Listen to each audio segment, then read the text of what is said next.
الذي لم يلد ولم يولد ولم يكن له كفوا أحد. الصلاة والسلام على سيدنا وحبيبنا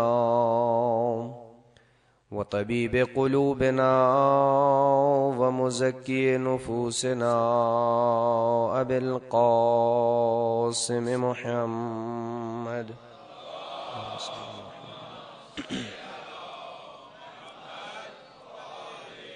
ثم الصلاة والسلام على أهل بيته الطيبين الطاهرين المعصومين الذين أذهب الله عنهم الرجس وطهرهم تطهيرا.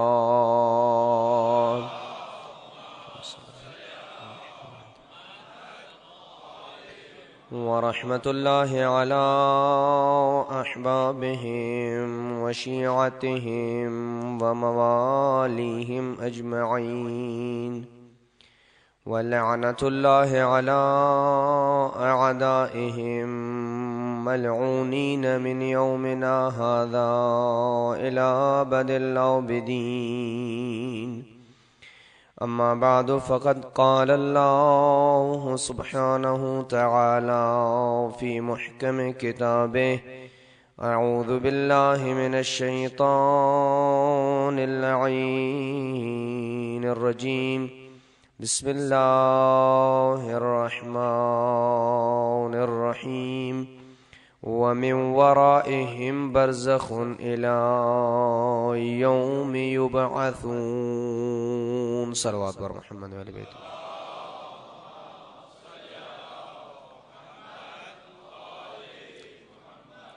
نعرہ تکبیر، نعرہ رسالت، نعرہ حیدری، حسینیت، یزیدیت، باواز بلند صلوات.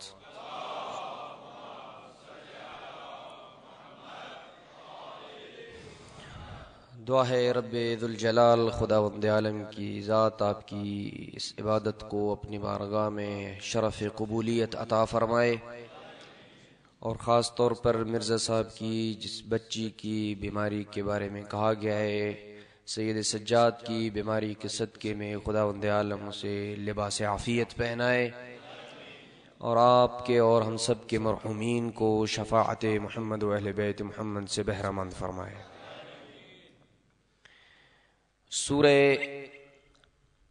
المؤمنون کی 100 نمبر آیت آپ کے سامنے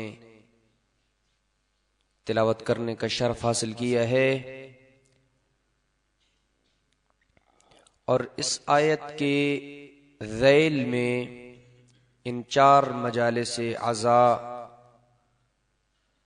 کا جو عنوان قرار پایا ہے وہ ہے برزخ کی زندگی اور دنیا کی زندگی کے درمیان ارتباط کیا ہے. وہ کون سے انسان کے اعمال ہوتے ہیں جو انسان دنیا کی زندگی میں انجام دے کے چلا جاتا ہے اور پھر برزخ کی زندگی میں اس کو کام آتے ہیں، یا جن کے مرحومین دنیا سے رخصت ہو کے اب برزخ کی زندگی میں زندگی گزار رہے ہوتے ہیں، ان کے مرحومین، ان کے جو پیچھے اہل و عیال ہیں، ان کے ماں باپ ہیں، ان کے بچے ہیں، ان کے دیگر جو اقارب و رشتہ دار ہیں، وہ کون سے اعمال انجام دیں جس سے اس کی روح کو وہاں تسکین ملے. اگرچہ یہ موضوع ایسا ہے کہ جس کے اوپر ان 4 مجالس میں گفتگو نامکمل رہ جائے گی، لیکن کوشش کی جائے گی کہ حتی المقدور جو ہے وہ اس موضوع کو سمیٹنے کی کوشش ہو، لیکن اس سے زیادہ اپیل یہ ہے کہ آپ لوگ بر وقت تشریف لائیں تاکہ یہ مجلس بر وقت شروع ہو، اور خاص طور پر تمہید جو اس مجلس کی ہوگی، اگر وہ کسی بندے سے فوت ہو گئی تو بعد والی اس سے جو گفتگو ہوگی وہ اس بندے کو سمجھنے میں تھوڑی دشواری پیش آئے گی۔ صلوات بھیجیں محمد وعلی بیت محمد کے رات کے پر۔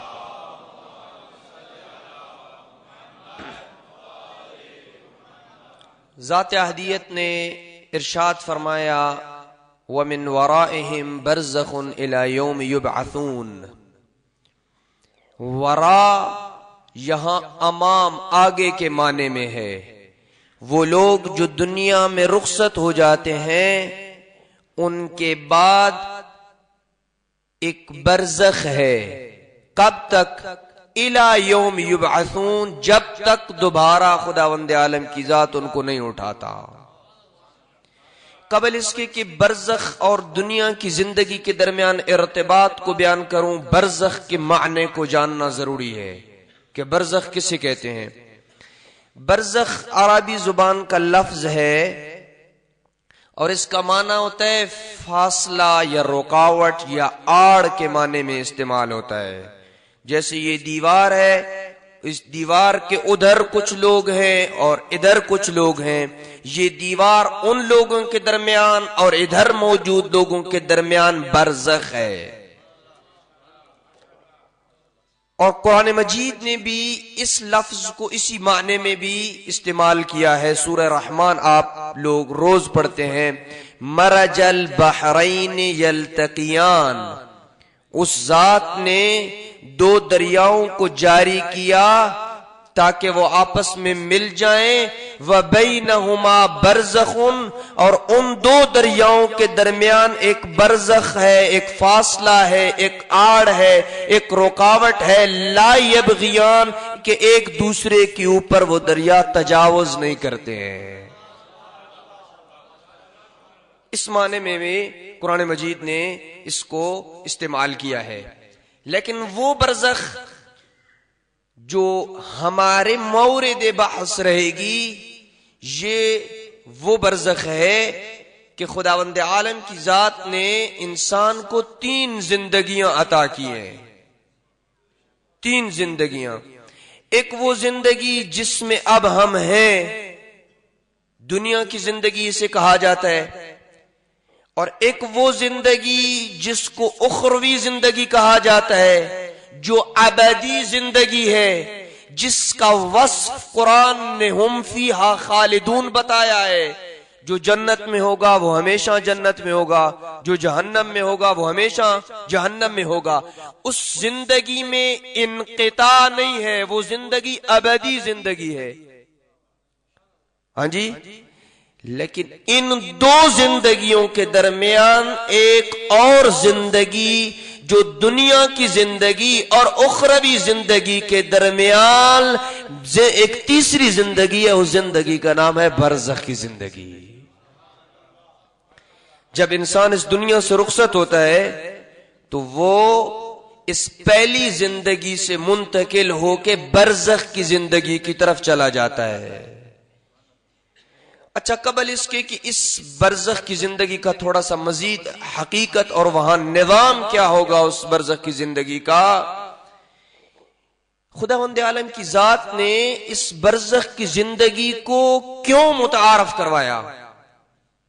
اس کا فلسفہ کیا تھا اس تیسری زندگی کو بنانے کا؟ کیوں نہیں یوں ہے کہ ایک بندہ دنیا سے رخصت ہوتا ہے اور ڈائریکٹ وہ اخروی زندگی میں چلا جائے، ڈائریکٹ ہی اس کا حساب و کتاب ہو جائے، جنت میں جانا ہے تو جنت، جہنم میں جانا ہے تو جہنم۔ ایسا نہیں کیا ہے خداوند عالم کی ذات نے، بلکہ جب انسان اس دنیا سے رخصت ہو جاتا ہے تو ایک دوسری زندگی کی طرف منتقل ہو جاتا ہے جو اخروی زندگی سے پہلے ہے اور دنیا کی زندگی کے بعد ہے۔ ایسے کیوں ہے؟ اس کے علماء نے مختلف فلسفے بیان کیے ہیں، ان میں سے ایک یا 2 آپ کی خدمت میں عرض کر کے پھر برزخ کی حقیقت کی طرف آؤں گا۔ ایک یہ علماء بیان کرتے ہیں کہ جو یوم ہے نا، یوم حشر الاکبر، جس دن ساری مخلوق کو اللہ اٹھائے گا، ہاں جی، ساری مخلوق جس دن اللہ سبحانہ و تعالی میدان معاشر میں ساری مخلوق کو جمع کرے گا، وہ اس وقت یوم حشر الاکبر ہوگا جب سارے دنیا سے چلے جائیں گے، جو وہاں خداوند عالم کی ذات کے سامنے بیک وقت ایک ہی میدان میں پیش ہوں گے۔ لیکن یہ تو اس وقت ہوگا کہ جب سارے لوگ دنیا سے رخصت ہو جائیں گے، لیکن اب ایسے ہے کہ ابھی تک تو کچھ لوگ پیدا بھی نہیں ہوئے دنیا میں، ایسے ہے نا جی، یا جو لوگ زندگیاں گزار رہے ہیں۔ تو اس کے لیے خداوند عالم کی ذات نے ایک تیسری زندگی بنائی کہ جب یہ دنیا سے رخصت ہوں تو وہ ایک ایسے عالم میں حالت عذاب یا حالت نعم اور نعمتوں میں رہیں جب تک وہ قیامت کا دن اور حشر اکبر نہیں آتا، یہ روحیں یہاں پہ انتظار کریں گی اس دن کا جس دن سب اللہ کے سامنے پیش ہوں گے۔ اس وجہ سے خداوند عالم کی ذات نے یہ ایک تیسری زندگی کو متعارف کروایا ہے۔ اچھا، اب یہ تینوں زندگیاں جو ہیں، دنیا کی زندگی ہے، اخروی زندگی ہے اور برزخ کی زندگی ہے، ہر زندگی کی حقیقت دوسری زندگی سے مختلف ہے، ہر زندگی کا نظام دوسری زندگی کے نظام سے مختلف ہے۔ میں فقط ایک فرق آپ کے سامنے بیان کرتا ہوں، وہ فرق یہ ہے کہ دنیا کی زندگی میں یہ روح جو ہے وہ مادی جسم کے اندر ہے، یہ مادی جسم جو جب قبر میں جاتا ہے تو بوسیدہ ہو جاتا ہے، گل سڑ جاتا ہے، ہاں جی، یہ اور بعض روایات میں ہے کہ اگر کوئی انسان باقاعدگی کے ساتھ غسل جمعہ کرتا ہے تو اس کا جسم قبر میں کیڑے مکوڑوں سے محفوظ رہے گا، کیڑے مکوڑے اس کے بدن کو نہیں کھائیں گے۔ اور عراق میں ایک بہت عظیم مجتہد گزرے ہیں سید محمد باقر الصدر رحمت اللہ علیہ، ان کے بارے میں ملتا ہے کہ ان کے جسد مبارک کو 3 دفعہ ایک جگہ سے دوسری اور دوسری جگہ سے تیسری جگہ منتقل کیے گا، تو تینوں دفعہ منتقل کرتے وقت ان کا کفن بھی ویسے ہی تھا جیسے دفن کیا گیا تھا۔ جب پوچھا گیا تو بتایا کہ سید اس بات کی تاکید بھی کرتے تھے اور اس بات کے اوپر عمل بھی کرتے تھے کہ جو بندہ جمعے کے دن غسل کرتا ہے قبر میں اس کا بدن کیڑے مکوڑوں سے محفوظ رہتا ہے۔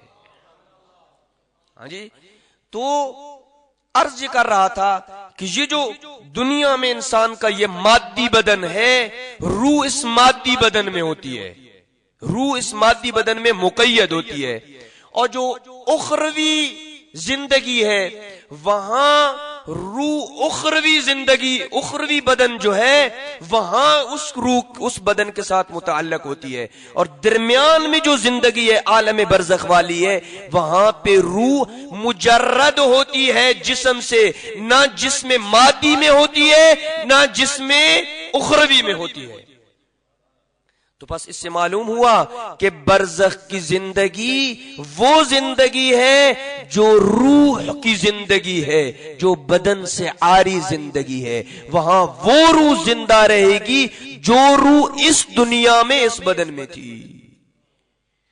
اب کوئی انسان یہ چاہتا ہے کہ اگر وہ اپنی روح کو وہاں تسکین دے تو پہلے ادھر اپنے نامہ اعمال میں اعمال بھی انجام دے، اور پھر ان اعمال کے اوپر جب تک علی ولی کی ولایت کی مہر نہیں لگتی کوئی عمل شرف قبولیت نہیں پا سکتا۔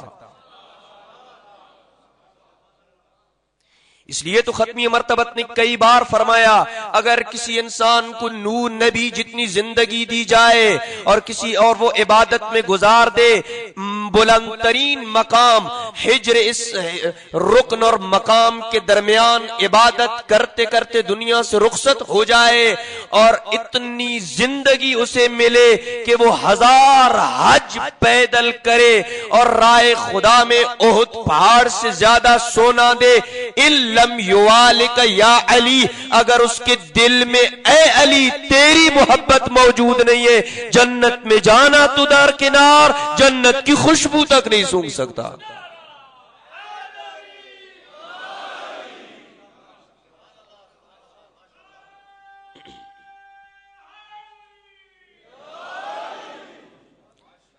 اچھا، اب اس مسئلے کو بھی حل کرتے چلیں کہ جنت کی خوشبو کہاں تک آئے گی۔ معصومین علیہ السلام نے اس مسئلے کو بھی حل کر دیا کہ جنت کی خوشبو کہاں تک آئے گی۔ اس کی مثال یوں دی ہے کہ کسی انسان کے پاس ایک عربی النسل گھوڑا ہو، تیز رفتار عربی النسل گھوڑا ہو، اور وہ 500 سال مسلسل دوڑے۔ کتنا دوڑے؟ 500 سال مسلسل دوڑے۔ ہر سال میں کتنے دن ہوتے ہیں؟ 365 ضرب 5 کرو تو کتنے دن بنتے ہیں؟ 18,000 دن میرا خیال بنتے ہیں۔ اگر کوئی عربی النسل گھوڑا 18 سال مسلسل دوڑتا رہے، جہاں تک اس گھوڑے کی رسائی ہوگی اور اس کی پہنچ ہوگی وہاں تک جائے گی جنت کی خوشبو۔ اور منکر حیدر تیرا نصیب کتنا برا ہے کہ اتنے دور بھی تو جنت کی خوشبو نہ سونگھ پائے گا۔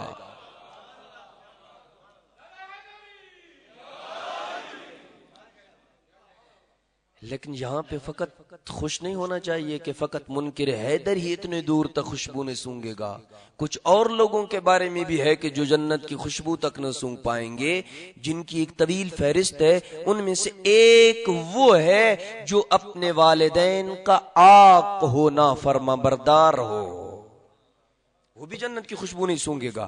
پس پتا چلا کہ جہاں منکر حیدر کی سزا ہوگی وہاں والدین کی نافرما برداری کرنے والا بھی وہیں کھڑا ہوگا۔ ہاں جی، تو پس کوئی انسان اپنی روح کو وہاں تسکین پہنچانا چاہتا ہے تو پہلے عمل کرے، اور اس عمل کی قبولیت کی شرط محمد و آل محمد کی ولایت ہے۔ اب ہم برزخ کے جہاں زندگی جہاں سے شروع ہوتی ہے، ویسے تو قبر کو برزخ کی زندگی کا پہلا مرحلہ کہا گیا ہے، اول منازل الآخرہ، سب سے پہلی منزل جو آخرت کی ہے وہ قبر کی منزل ہے۔ لیکن تقریباً بعض علماء نے لکھا ہے کہ جانکنی اور حالت احتضار میں بھی بعض مشاہدات اور مکاشفات شروع ہو جاتے ہیں۔ اس زندگی کو بھی جو مختلف تھوڑا سا دورانیہ ہوتا ہے جانکنی والا اور حالت احتضار کا، اس کو بھی وہ اسی زندگی کی برزخ کی زندگی کی جو پہلے مراحل ہیں اس کی تمہیدات اور مقدمات سے وہ کاؤنٹ کرتے ہیں اور شمار کرتے ہیں۔ اور یہ بے اتفاق علماء امامیہ ہے کہ جو انسان، جو مومن بھی من یمت یرانی، جو بھی مرتا ہے وہ امیر المومنین ان کی اولاد اطہار کی زیارت کر کے دنیا سے رخصت ہوتا ہے، اور وہ آتے ہیں۔ اور اس کی البتہ علماء نے بعض نے تفصیل کی ہے کہ وہ کیسے آتے ہیں، کس جسم کے ساتھ آتے ہیں، اس بات میں نہیں پڑھنا چاہتا ہوں، لیکن فقط میں مثال دینا چاہتا ہوں ایک کہ کس طرح محمد و اہل بیت محمد اپنے ماننے والے کی، جس نے دنیا میں علی کی مانی تھی، اس کی مدد کو آتے ہیں۔ فقط علی مولا کو ماننا کافی نہیں ہے، علی مولا کی ماننا بھی ضروری ہے۔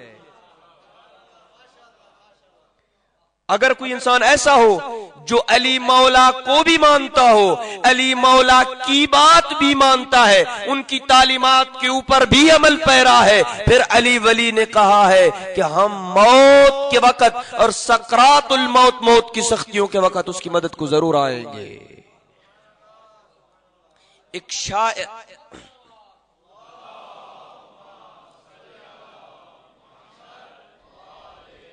شاعر گزرا ہے جس کی جان کنی کا عالم آپ کو بتاؤں کہ کیسے اس کی مدد کو امیر المومنین آئے، لیکن پہلے اس شاعر کا تعارف آپ کو کرا دوں. اس سے پتا چلے گا کہ ائمہ کے دور میں کیسے شعراء ہوتے تھے اور آج کیسے شعراء ہیں.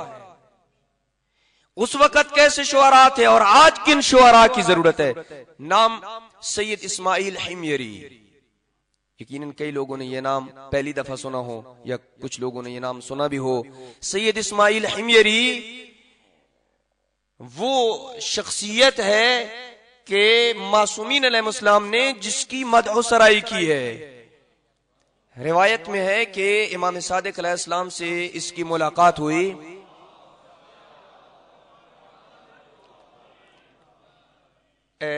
رجال الکشی ہماری ایک رجال کی کتاب ہے، علم رجال کی، اس میں یہ روایت درج ہے جو اب پڑھنے کے لیے جا رہا ہوں. وہ یہ کہ امام صادق کی سید اسماعیل حمیری سے ملاقات ہوئی تو امام نے فرمایا سمت کا امو کا سیدہ، تیری ماں نے تیرا نام سید رکھا ہے. یہ نسب کے اعتبار سے سید نہیں تھا، لیکن اس کی ماں نے اس کا نام سید سمت کا امو کا سیدہ ووفقت فی ذالک. اور اے سید اسماعیل حمیری، تم ہو ہم اہل بیت علیہ السلام کی شان میں جو اشعار پڑھتا ہے، تو اس میں بڑا کامیاب شاعر ہے، اور میں صادق آل محمد تمہیں یہ ایوارڈ دے رہا ہوں، تمہیں یہ ضمانت دے رہا ہوں، انت سید الشعراء، قیامت کے سورج کے طلوع ہونے تک جتنے بھی شعراء آئیں گے تو ان کا سید و سردار ہوگا. اس سید اسماعیل حمیری کی عادت یہ تھی کہ کسی بھی محفل میں، عام نجی محفل میں بھی اگر بیٹھا ہوتا تھا تو دیر تک اس محفل میں نہیں بیٹھتا تھا جس محفل میں اہل بیت علیہ السلام کا ذکر نہ ہو. ان کے سید اسماعیل حمیری کی زندگی نامہ جو ہے وہاں پہ یہ بات درج ہے کہ ایک دفعہ ایک محفل میں بیٹھے تھے یہ، اور وہاں کے لوگ کچھ کھیتی باڑی کے بارے میں باتیں کرنا شروع کر دیں. کسی نے مال مویشی کی، کسی نے کھیتی باڑی کی باتیں شروع کی. تھوڑی دیر کے بعد سید اسماعیل اٹھے تو مجلس سے ایک شخص نے کہا ممل قیام یا ابا ہاشم، اے ابو ہاشم تم ہماری محفل کو چھوڑ کے کیوں جا رہے ہو؟ کیوں تم ہماری مجلس کو پھیکا پھیکا کر کے جا رہے ہو؟ آپ بیٹھتے تو ہماری مجلس دوبالا ہو جاتی. اس وقت سید اسماعیل حمیری نے فی البدی ایک شعر پڑھا اور کہا انی لاکرہ ان اطیل بمجلس لا ذکر فیہ لأہل بیت محمدی. میں سید اسماعیل حمیری اس مجلس میں دیر تک نہیں بیٹھتا جس مجلس میں محمد و آل محمد کا ذکر نہ ہو. یہ وہ سید تھا، کہتے ہیں دیر تک ایسی محفل میں نہیں. علامہ مجلسی نے بس ان سید اسماعیل حمیری کی ایک فضیلت اور پھر میں ان کی جانکنی کے عالم میں امیر المومنین کا ان کا مدد کرنے کی کہ اس واقعے کی طرف آ رہا ہوں کہ علامہ مجلسی نے بہار کی 47 نمبر جلد میں اس روایت کو درج کیا ہے کہ امام رضا علیہ السلام کا ایک صحابی ہے جس کا نام ہے صلوات بھیجئے محمد و آل بیت محمد، جس کا نام ہے سہل بن ذبیان. امام علیہ السلام کی خدمت میں حاضر ہوتا ہے اور امام اکیلے بیٹھے ہیں. امام اس کو آتا دیکھ کے کہتے ہیں مرحبا یبن ذبیان، اے فرزند ذبیان، میں امام رضا تمہیں اپنی محفل میں خوش آمدید کہتا ہوں. امام علیہ السلام کی محفل میں بیٹھا. امام علیہ السلام نے اسے کہا کہ میں اپنا ایک خادم تمہاری طرف بھیجنے والا ہی تھا کہ میرا ایک کام تھا آپ سے، آپ کی طرف میں اپنا خادم بھیجنے والا تھا. سہل کہتا ہے مولا میں آپ کے قدموں پہ اپنی جان نچھاور کرنے کے لیے تیار ہوں، آمادہ ہوں، حکم کیجئے کون سا کام ہے؟ فرمایا لمنام رأیتہ البارحہ، اے سہل میں نے گزشتہ شب ایک خواب دیکھا ہے جو خواب میں آپ کو بتانا چاہتا ہوں. سنیے گا وہ خواب امام رضا علیہ السلام کا کہ جو خواب امام رضا علیہ السلام نے سہل کو بتایا. سہل کہتا ہے مولا بتائیے، میں آپ کا خواب سننے کے لیے مکمل آمادہ ہوں، مکمل تیار ہوں. فرمایا میں نے دیکھا کہ میرے لیے ایک سیڑھی لگائی گئی بہت بڑی، اور اس سیڑھی کے 100 پائے ہیں. فَسَعَدْتُ أَعْلَاهُ، اس سیڑھی کے پاؤں کو چڑھتے چڑھتے چڑھتے سب سے آخر والے پائے کے اوپر میں جا کے بیٹھ گیا. اوپر جا کے جب میں بیٹھا مجھے یوں محسوس ہوا دخلت فی قبۃ الخضراء، گویا میں ایک سبز گنبد کے اندر آ گیا ہوں. اس گنبد کی خصوصیت کیا ہے؟ یرا ظاہرھا من باطنھا، جس کے اندر سے اس کا بیرونی منظر دیکھا جا سکتا تھا. یرا ظاہرھا من باطنھا، کہ اس کے اندر سے اس کے بیرون کو دیکھا جا سکتا تھا. یہ ایسا گنبد تھا، سبز گنبد. امام رضا علیہ السلام فرماتے ہیں جب میں نے اس گنبد سے نیچے دیکھا نا تو دیکھا کہ ختمی مرتبت میرے نانا تشریف رکھتے ہیں. ان کے سامنے ان کے پہلو میں حسن و حسین بیٹھے ہیں جن کے چہرے سے نور کی شعائیں نکل رہی ہیں.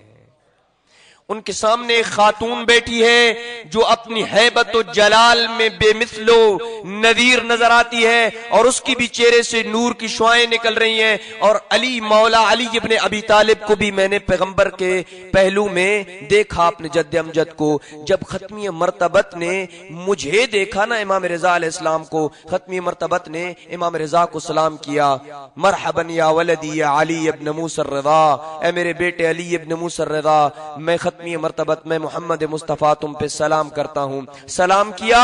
اس وقت ختمی مرتبت نے امام رضا کو کہا سلم علی ابیک علی ابن ابی طالب، اپنے بابا علی پہ سلام کرو.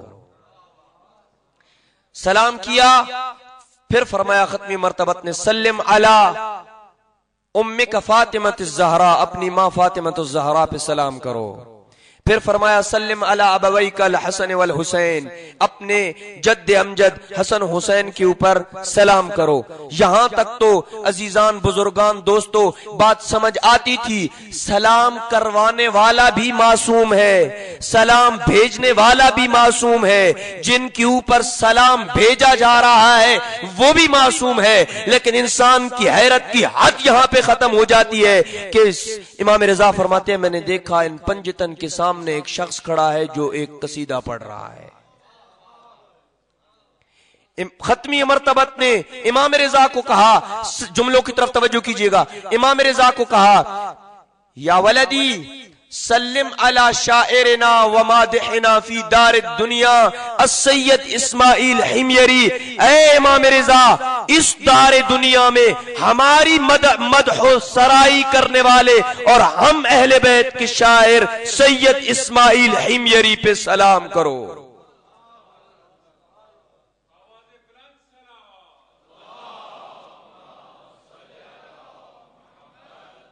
سید اسماعیل حمیری کو سلام کیا.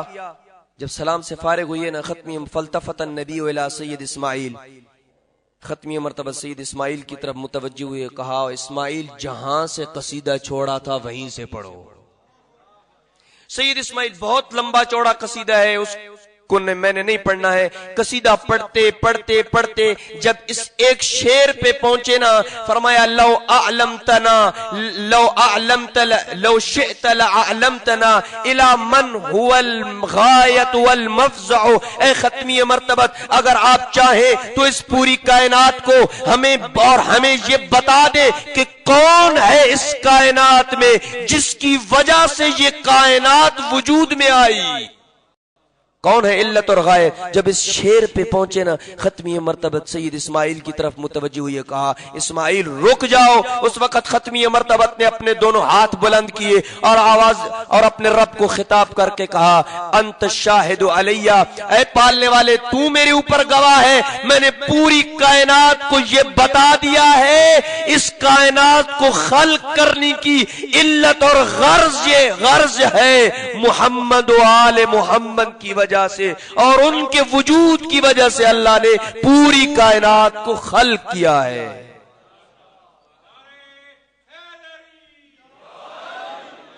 اچھا میں اللہم صلی علی محمد وعلی محمد. اس جملے تک آپ کو لے کے آنا چاہتا تھا, یہاں تک مہم نہیں تھا دوست. جملہ جو آگے ختمی مرتبت نے فرمایا وہ جملہ اگلا مہم ہے. کیا؟ جب قصیدہ ختم ہوا پھر دوبارہ اپنے بیٹے امام رضا کی طرف متوجہ ہوئے اور فرمایا یا ولدی یا علی ابن موسی الرضا احفظ هذه القصیدہ, میں محمد تمہیں کہہ رہا ہوں اس قصیدے کو حفظ کر لو. وَمُرْ بِشِيعَتِنَا بِحِفْظِهَا وَمُرْ شِيعَتَنَا بِحِفْظِهَا, اور ہمارے شیعوں کو حکم دو کہ اس قصیدے کو حفظ کرے. کیا ہے ختمی مرتبت اس قصیدے میں جس کے پڑھنے کا بھی آپ حکم دے رہے ہیں, جس کے حفظ کرنے کا امام رضا کو بھی حکم دے رہے ہیں اور اپنے شیعوں کو بھی حکم دے رہے ہیں؟ یہ وہ قصائد تھے جو اہل بیت کے حقیقی فضائل کے اوپر مشتمل تھے. کاش آج ہمارے شعراء بھی اپنی شاعری میں اہل بیت کے حقیقی فضائل بیان کرتے, جہاں سے اہل بیت کے فضائل بھی ہوتے, اللہ کی توحید بھی بیان ہوتی, نہ کہ اللہ کی توحید کی دھجیاں بھی کرتی اہل بیت کے فضائل کو بیان کرتے کرتے. اہل بیت علیہ السلام کے فضائل اپنی جگہ ہیں, لیکن نہ کرائیے مقابلہ اللہ کی توحید کے درمیان اور اہل بیت کی فضائل کے درمیان. یہ جتنے بھی فضائل کی اعلی حدوں کو چھوتے جائیں گے اتنے ہی اللہ کی مخلوق ہی رہیں گے. ہاں جی, فرمایا من ادمن قراءتها, جس نے باقاعدگی کے ساتھ اس قصیدے کو پڑھا, قَضَّمِنْتُ لَهُ الْجَنَّ عَلَى اللَّهِ, میں محمد اسے جنت کی ضمانت دیتا ہوں. کچھ تو تھا نا اس قصیدے میں جس کی حفظ کرنے کے بارے میں ختمیے میں مرتبت. تو عرض کر رہا تھا سید اسماعیل حمیری کا یہ واقعہ جان کنی کا موضوع برزخ کی زندگی کا, اور وہ یہ بات اس کی طرف نکل گئی سید اسماعیل حمیری کا مختصر تعارف, چونکہ حق بنتا ہے کہ ایسی شخصیات کا بھی تعارف کروایا جائے جو نمونہ ہے ہمارے شعراء کی. ان کو دیکھ کے ہمارے شعراء کو شاعری کرنی چاہیے. یہ سید اسماعیل حمیری کا آخری وقت ہے. امام صادق علیہ السلام کے ایک صحابی ہیں عون بن حسین. عون بن حسین دمعۃ الثاقبہ والے نے اس روایت کو درج کیا ہے کہ عون بن حسین امام کے صحابی آخری وقت ہے سید اسماعیل حمیری کا, اور جان کنی کا عالم ہے, روح نکل رہی ہے, کچھ دشمن بھی موجود ہیں اس محفل میں. اچانک کچھ ایسا ہوا کہ سید اسماعیل حمیری کے رخسار پہ ایک سیاہ داغ نمودار ہوا جو پھیلتے پھیلتے پھیلتے سید اسماعیل حمیری کے پورے چہرے پہ پھیل گیا, اور بڑے حسین الوجہ تھے اور چوڑی پیشانی والے اور خوبصورت جوان تھے. خوبصورت جو ہے وہ تھے یہ سید اسماعیل. دیکھتے ہی دیکھتے سید اسماعیل کا سارا چہرہ سیاہ ہو گیا. کچھ دشمنوں نے تانے بھی کسے کہ اور کرو نہ, اور فضائل پڑھو اہل بیت علیہ السلام کے, اور لکھو قصائد اہل بیت علیہ السلام کے, کیا آخر وقت میں تمہیں یہی اجر دے رہے ہیں؟ اس وقت سید اسماعیل حمیری نے کہا مجھے سہارا دو. سہارا دیا, ایک جملہ کہا. یقیناً نجف امیر المومنین کی طرف متوجہ ہوئے ہوں گے کیونکہ جملہ امیر المومنین کے لیے کہا اَهَكَذَا يُفْعَلُ بِأَوْلِيَائِكَ يَا أَمِيرَ الْمُؤْمِنِينَ, کیا علی تجھ سے محبت کرنے والوں کے ساتھ اب یہ سلوک کیا جائے گا؟ ساری زندگی تیری فضیلت میں قصیدے لکھتے, کوئی تیری فضیلت اے مولا علی نہیں چھوڑی جس کے اوپر شعر نہ کہے ہوں فی البدی. کیا تیرے اولیاء تیرے محبوں کے ساتھ اب ایسے کیا جائے گا؟ دیکھتی, حسین کہتا ہے دیکھتے ہی دیکھتے سید اسماعیل کا چہرہ وہ سیاہی جو ہے وہ سفیدی میں بدلنا شروع ہو گئی, ایسے کہ دیکھتے ہی دیکھتے سید اسماعیل کا چہرہ 14ویں کے چاند کی طرح چمکنے لگا. اب جب چاند کے 14ویں کے چاند کی طرح چہرہ چمکا نا، اس وقت فی البدی اشعار کہے ہیں، آخری اشعار زندگی کے سید اسماعیل حمیری نے کہے ہیں. سمجھیے گا 6 مصرے ہیں، 8 مصرے ہیں، میں 5 یا 6 پڑھ سکوں گا. فرمایا کذبل، لکھتا فوراً فی البدی اشعار کہے، كذب الزاعمون ان عليا لن ينجي محبه من حناتی. جھوٹ بولتے ہیں وہ لوگ جو کہتے ہیں علی کا محب مر رہا ہو اور علی اسے موت کی سختیوں سے بچانے کے لیے نہ آئے.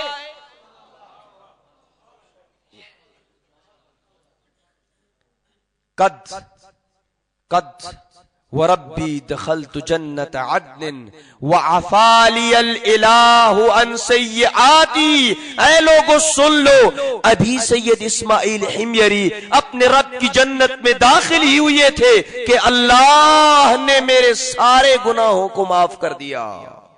عفالی الالہ عن سیئاتی، اللہ نے میرے سارے گناہوں کو. اور آخری جملے میں حد کر دیے سید اسماعیل حمیری نے، کہا فبشروا اليوم اولیاء علی.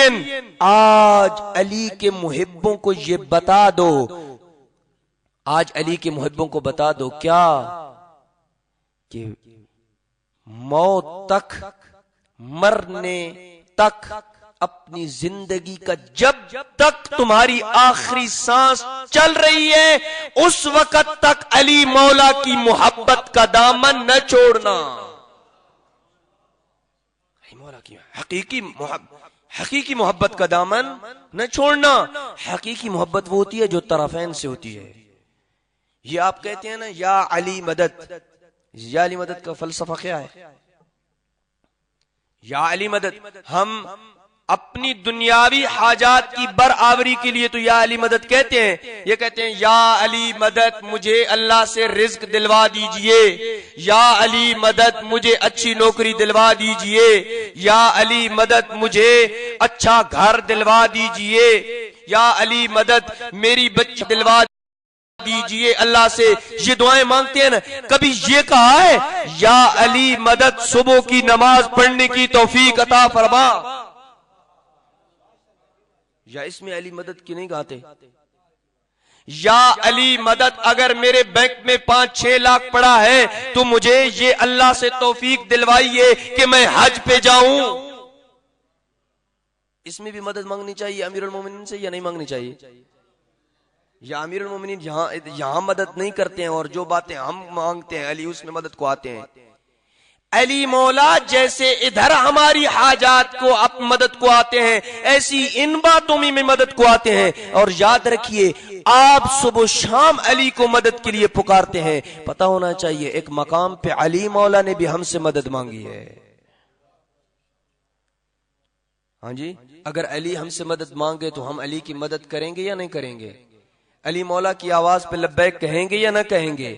جو یہ عقیدہ رکھتے ہیں کہ علی تو ہماری مدد کو آتا ہے دنیاوی اور اخروی حاجات کی برآوری کے لیے، اللہ کی طرف سے وسیلہ بن کے ہماری حاجات کو پورا کرتا ہے علی مولا، تو یہ عقیدہ بھی رکھیے کہ علی نے بھی ہم سے ایک مقام پہ مدد مانگی. کیا؟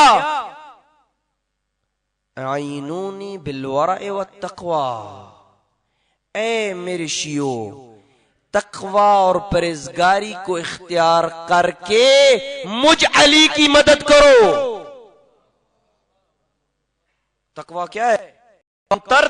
درجہ تقوی کا یہی ہے نا کہ انسان اپنے واجبات کے اوپر عمل کرے اور اللہ کی جو حرام کردہ چیزیں ہیں ان سے اجتناب کرے. یہ ہے کم تر درجہ تقوی کا. اور جب انسان تقوی کے اس درجے پہ پہنچ جاتا ہے پھر اس کا امام علی ولی بن جاتا ہے. کہ آپ آذان میں گواہی دیتے ہیں اشہد ان امیر المؤمنین و امام المتقین. علی ہے متقیوں کے امام. اللہ بھی عمل قبول کرتا ہے متقیوں سے، علی بھی امام ہے متقیوں کا. پھر تقوی کو اختیار کیے بغیر کوئی چارہ نہیں ہے کہ انسان اپنے واجبات کے اوپر عمل کرے اور محرمات سے بچے. پس علی مولا نے یہ کہا یا شیعہ مدد یا نہ کہا؟ علی مولا نے کہا یا شیعہ مدد یا نہ کہا؟ بھائی کہا کہ نہیں؟ یا شیعہ مدد کس چیز میں؟ تقوی خداوندی کو اختیار کیجئے. لیکن فرق ہے کتنا علی کا مدد مانگنے میں اور ہمارا علی سے مدد مانگنے میں. ہم جب علی سے مدد مانگتے ہیں فائدہ ہمارا ہوتا ہے، علی ہم سے مدد مانگ رہا ہے فائدہ علی کا نہیں ہے، الٹا ہمارا ہے.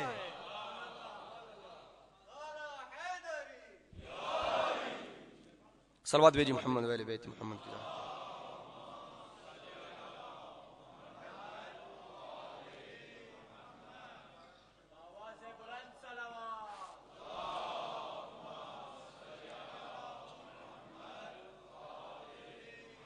بس گفتگو کو یہیں روک کے مصیبت کے چند جملے کہوں گا اور خلاصہ گفتگو کا یوں کرتا چلوں کہ خداوند عالم کی ذات نے دنیا کی زندگی اور اخروی زندگی کے درمیان ایک اور زندگی کا تعارف کروایا ہے، اور وہ ہے برزخ کی زندگی. اور برزخ کی زندگی کی تیاری، آمادگی اور تہیو انسان کو اسی دنیا سے کرنا ہے.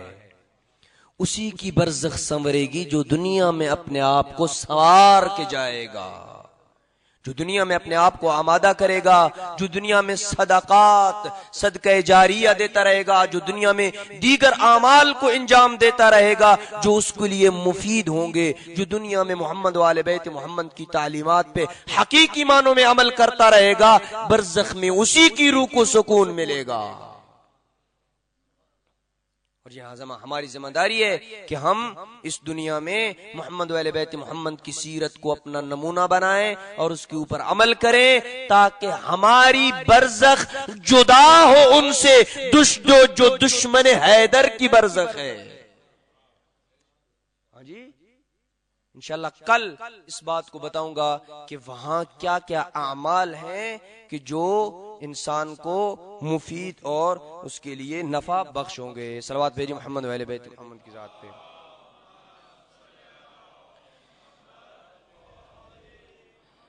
پس عزادارو ایام ازاں ہیں، اولاد علی و بطول کو پرسہ دینے کے لیے ہم صف ازا بچھا کے بیٹھے ہیں. 10 محرم ختم ہوا، یقیناً ہم لوگ اپنی اپنی روٹین میں آ گئے ہیں، اپنے اپنے معمولات میں آ گئے ہیں. میں کہوں گا عشرہ محرم الحرام پہلا، جسے ہم اگر یوں کہوں تو غلط نہ ہوگا کہ بھائی کا عشرہ ختم ہو گیا ہے لیکن بہن کا شروع ہے. میری آقا زادی کاروان حسینی اس وقت سفر میں ہے، اس وقت کوفہ اور شام کے رستوں میں ہے میری آقا زادی. آؤ نا 11 محرم کے اس منظر کو دیکھیے جب میری آقا زادی کو اجر رسالت پہنائے گئے نا. ادب سے جملہ کہہ رہا ہوں، میری آقا زادی کو جب اجر رسالت پہنائے گئے نا اور بے پلانے اونٹ لائے گئے. عجیب روایت آیت اللہ مرتضی عسکری نے لکھی ہے جس کو ہم استاد محترم بھی پڑھتے ہیں کہ جب اونٹ لائے گئے نا، ان اونٹوں میں ایک سرمئی رنگ کا اونٹ تھا. یہ سرمئی رنگ کا اونٹ ہر اونٹ کے کان پہ جا کے کچھ بات کہتا اور پھر آگے چلا جاتا، پھر دوسرے اونٹ کے کان میں کچھ بات کہتا اور پھر آگے چلا جاتا، پھر تیسرے اونٹ کے کان پہ کچھ بات کہتا اور پھر آگے چلا جاتا. میری آقا زادی نے جب اس منظر کو دیکھا نا، سید سجاد کے قریب آئیں، کہا بیٹا سجاد آپ وقت کے امام ہیں، جانوروں کی بولیاں آپ سمجھتے ہیں، آپ کو اللہ نے یہ صلاحیت عطا کی ہے، بتائیے نا یہ سرمئی رنگ کا اونٹ ان اونٹوں کو کیا کہہ رہا ہے. اس وقت سید سجاد کا یقیناً گریہ بڑا ہوگا.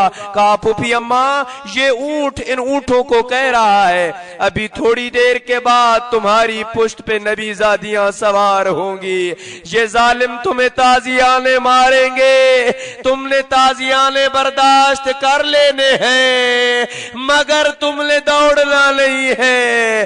کہیں تمہارے دوڑنے سے نبی زادیوں کو تکلیف نہ ہو، کہیں حسین کے چھوٹے چھوٹے بچے نہ گر جائیں.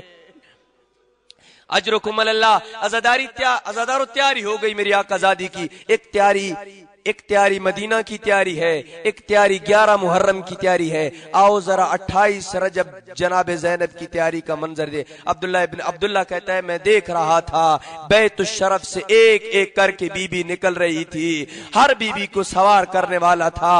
جب میں نے دیکھا نا آخر میں ایک بی بی نکلی جو دیگر کریزوں کے جھرمٹ میں گھری ہوئی تھی. ادھر سے بی بی کا نکلنا تھا بیت الشرف سے، کہیں سے اکبر دوڑے، کہیں سے عباس دوڑے، کہیں سے قاسم دوڑے، کہیں سے غریب کربلا آگے بڑھے. عباس نے زانوے ادب خم کیے، میری آقا زادی آئیے سوار ہو جائے. بڑی عزت و طہارت و شرافت کے ساتھ میری آقا زادی سوار ہوئی. یہی منظر اس وقت یاد آیا 11 محرم کو جب بے پلانے اونٹتے جب اپنی سواری کے قریب پہنچی، نظرت یمین الوشوالا، دائیں بھی دیکھا بائیں بھی دیکھا، کہاں گئے مجھے سوار کرانے والے، کہاں گئے میرے عباس، کہاں گئے میرے اکبر، کہاں گئے قاسم. آج تمہاری آقا زادی تمہیں بلا رہی ہے، مجھے سوار کرانے والا کوئی نہیں ہے. ازادارو بڑی مشکل سے آقا زادی سوار ہوئی. منظر عجیب بن گیا. سید سجاد بھی سوار ہے، میری آقا زادی بھی سوار ہے. منظر یہ کہہ رہا ہے، ارباب مقاتل لکھتے ہیں سید سجاد کی حالت بدلی. بیوی نے کہا بیٹا سجاد مالی اراک تجود بنفسک، بیٹا تیرے چہرے پہ موت کے آثار آ گئے. بیٹا سجاد صبر کیجئے، اگر آپ روئے چھوٹے چھوٹے بچے روئیں گے، سکینہ روئے گی. اس وقت اپنی غربت کا مرثیہ پڑا بیمار کربلا لے. کہا پھوپھی اماں اللہ کے اس نیلے آسمان کے نیچے مجھ سے بڑھ کے کوئی غریب ہوگا جس کے بابا کا لاشا پڑا ہے، جوان بیٹے کو دفن کرنے کی اجازت نہیں ہے. اجرکم اللہ. میں کہوں گا غریب کربلا کے اے فرزند امام حسین، اے بیمار کربلا، ایک وقت ایسا بھی آیا جب 3 دن تیرا بابا دیگر اصحاب کربلا کے ریگستان میں لکدک صحرا میں پڑے تھے بے گور و کفن. اس وقت بنو اسد حالت پریشانی میں تھے کہ کس طرح اس لاش کو دفن کرے. سر کے ساتھ لاش کی پہچان ہوتی ہے. اکبر کی لاش کون سی ہے، عباس کا لاشا کون سا ہے، قاسم کا لاشا کون سا ہے، کہاں کس کو دفن کرے، اسی پریشانی کی عالم میں تھے. دیکھا دور سے ایک گھوڑا سوار آ رہا ہے. گھوڑا سوار قریب آیا، کہا بنو اسد ہٹ جاؤ، میں لاشوں کا وارث آ گیا ہوں. امام سجاد اترے، جاز امامت کے ساتھ آئے، اترے، ایک ایک شہید کو دفن کیا. دفن کرنے کے بعد بنو اسد کو کہا بنو اسد ایک چٹائی لا دو. میرے آقا چٹائی کو کیا کرو گے؟ کہا بنو اسد دیکھ رہی رہے میرے بابا کا لاشا اس قابل نہیں ہے کہ دفن کر سکوں. چٹائی لاؤ گے، میں غریب کربلا کی لاش کو چٹائی میں رکھ کے دفن کروں گا. ازاداروں دفن کیا. عجیب جملہ لکھا قبر کے اوپر، کہا ہذا قبر الحسین الذی قتلت شانا. یہ اس غریب کی قبر ہے جسے بہتے دریا کے کنارے 3 دل کا بھوکا اور پیاسا ذبح کیا گیا.